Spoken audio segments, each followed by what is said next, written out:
afternoon, everyone, and welcome to Stock Market Today. Ali Quorum along with Justin Nielsen here with a look at the action in today's session, which a lot of red across the board. Justin, your thoughts as we kick off today's show? Well, it certainly wasn't unexpected. This is something that we've been talking about, indexes being a little bit, extended. So we'll get into that. But some of the stocks that we'll talk about today are DoorDash, which just had earnings, Upstart also having earnings. So a lot of IPOs having earnings this week. And then, you know what, with inflation data coming in as strong as it has, maybe we need to take a look at gold again. So we'll take a look at the VanEck Gold Miners ETF. Sounds like a plan. And first on tap, a look at the major indexes. So here's the NASDAQ down 1.7% by the end of today's session. We also had the Russell 2000 down 1.6%, the Dow down 0.7%, the S&P down 0.8%. So a lot of red here, Justin, and the NASDAQ now closing below its 10-day line for the first time in quite a while with this stunning move that we saw since the follow-through day on October 14th. But like you said, given this powerful move, not all too surprising to start seeing the indexes come in a little bit. Right. And at this point, or a lot of it. Right. And at this point, nothing is broken. So you're below the 10-day moving average line. That's a very short-term moving average. The 21-day for the market indexes is what we usually prefer to use as kind of trend followers, right? More of a longer term, our positions are more like months, not days or weeks here. So in that regard, we are still above that green line, which is your 21-day exponential moving average line.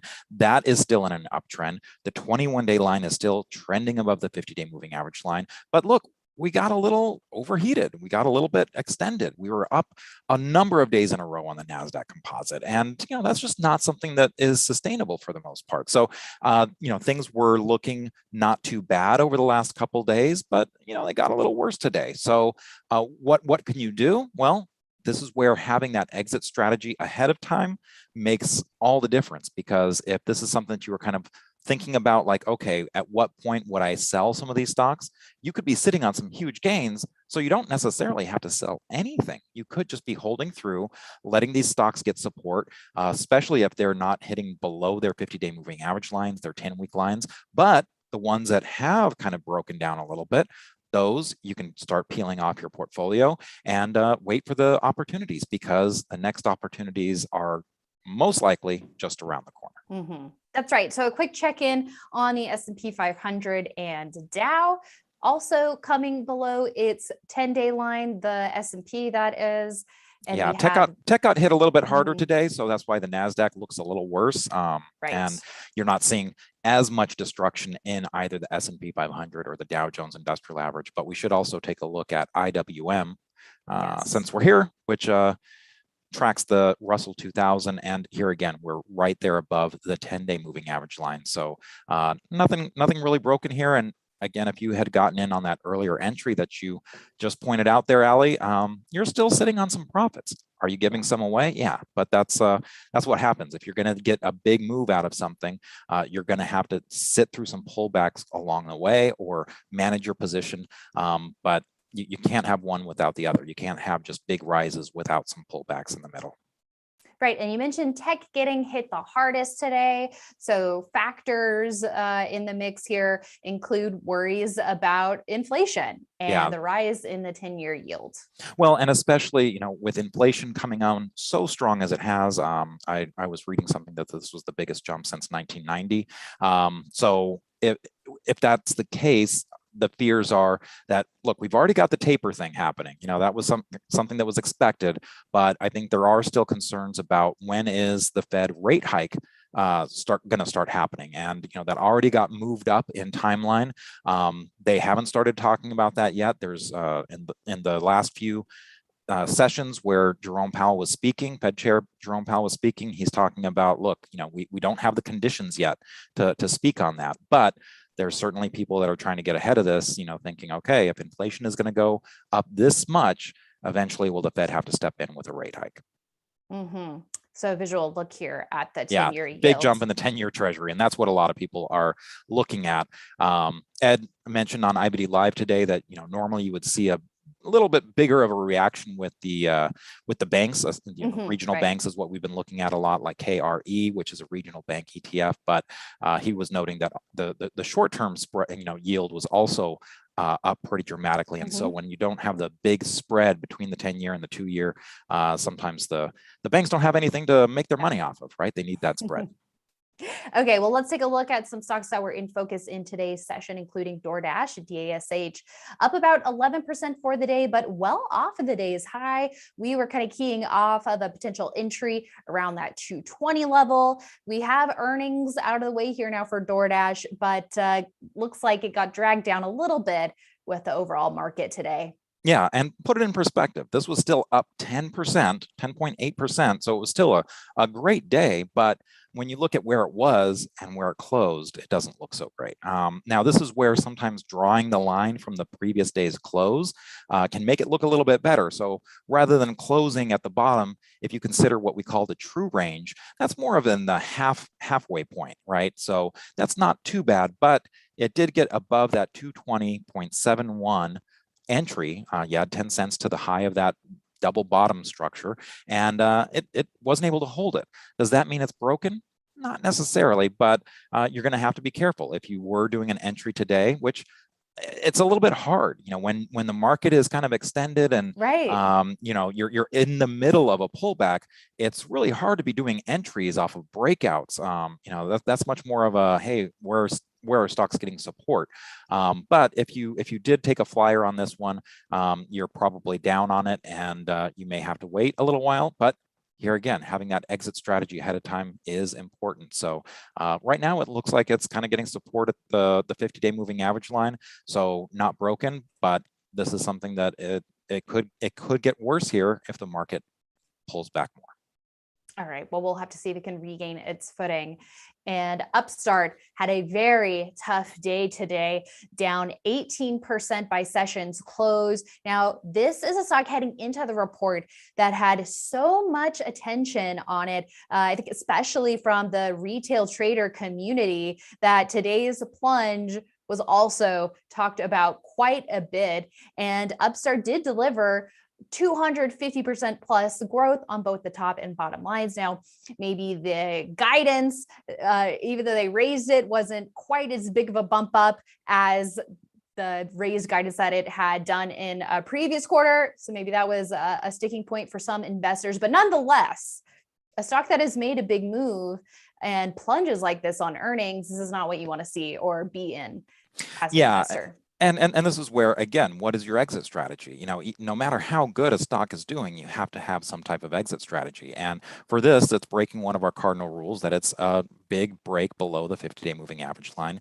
Now, sometimes we prefer to use the 10-week moving average line. We prefer to wait until the end of the week to see where it closes. But you still have to have a line in the sand. You can't just let something go down and down and down without any plan whatsoever. And this plan is going to differ based on your risk tolerance, where you got into the stock.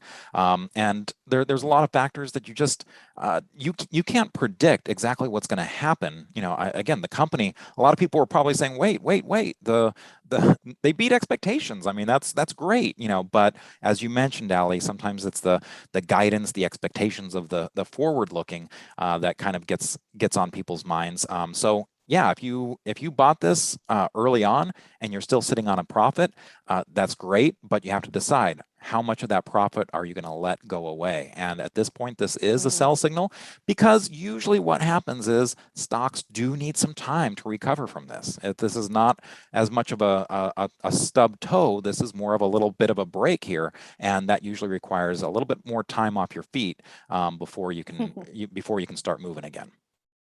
And speaking of the guidance, I was able to sit down virtually, of course, with the CEO of Upstart earlier today. So our team is working on turning around that interview. So I got to hear about what is in store for growth in terms of the growth drivers for Upstart, areas that they are looking to further expand into and start new lines of business. So it was very interesting to hear from the CEO about the story of Upstart. But what I think is so great about what we do is we do really do that research into the story. And that is a big factor, but it's not the only factor. We combine that with this technical analysis and all those rules that you laid out, Justin. Yeah. And again, if you have a lot of profit in this, I still think that there's a lot of interesting things about the company itself. But sometimes we are going to separate what's happening with the stock from what's happening with the company, because looking at the technical action helps us with our timing. You pick good companies, and the technical action helps you with that timing aspect. So I'm looking forward to your interview, Ali. I'm going to definitely be tuning in for that myself. Okay, great. Yeah, we'll have to see what happens with the stock. We'll be keeping tabs on it, no doubt. And GDX gold, as you mentioned, in the spotlight now with all this talk about inflation. So GDX up about 3.6% for the week, up 1.8% for the day. So this ETF tracks gold miners. Yeah, so this is one of the other ways to play gold rather than going off the spot price on like GLD, which is another way to do it. But sometimes it's nice to kind of get the miners, get the companies that are involved with it. And GDX, the VanEck Gold Miners ETF, is one way to do that. Sometimes you'll see that this will go a little bit counter to the market, and it'll show strength when the market is showing weakness, especially when there's some economic underpinnings like inflation going on. So that could be what we're seeing here. It wasn't a great close even for GDX, though. Again, we can go ahead and take a look at, where is it in the range? It's at the lower part of the trading range for the day. But if you consider the gap, it's more mid range. But I would like to see this get a little bit more strength above that 200-day moving average line, personally, because look at what happened last time. It just popped its head above the 200-day moving average line right there at 35.82 back in July. It kind of hit its head up on that line, which was also the 50-day moving average line. So the black line, the 200, the 50-day, the red line. And then it hit its head and came right back down, hit its head again in August at that 50-day line, the red line at 33.52, and then at the 200-day, the black line at 33.95. So I'd like to see, hey, can it hold above this line this time? Can it show some power? But this could be a hedge against the inflation worries. Okay, thanks so much, Justin, for that. And for you all for tuning in. We will be back with more tomorrow morning on IBD Live to break down all the latest in terms of actionable or potentially actionable ideas for growth investors, but more importantly, providing those tools for success as traders beyond the daily live stream. So we look forward to you all joining us with your questions and comments. As always, investors.com/IBD Live for more details. Don't forget about defense. Don't forget about defense. Yes, exactly. As fun as it is to talk about all the actionable opportunities, talking about defense is so important as well. Thanks, Justin. We'll see everyone back here tomorrow.